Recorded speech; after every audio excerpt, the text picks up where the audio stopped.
सावळेची जणू सावली आणि पारो मालिकाचा महासंगम लवकरच आपल्याला पाहायला भेटणार आहे.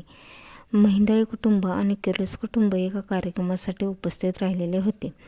त्यावेळेस विश्वंभरच्या मुली गी आणि सोहमचं लग्न जमलेलं असतं. अहिल्यादेवी तिथं उपस्थित असतात. विश्वंभर देखील तिथे उपस्थित असतो. विश्वंभर अहिल्यादेवीचा हात धरतो, त्यामुळे अहिल्यादेवी रागाने विश्वंभरच्या कानाखाली मारते.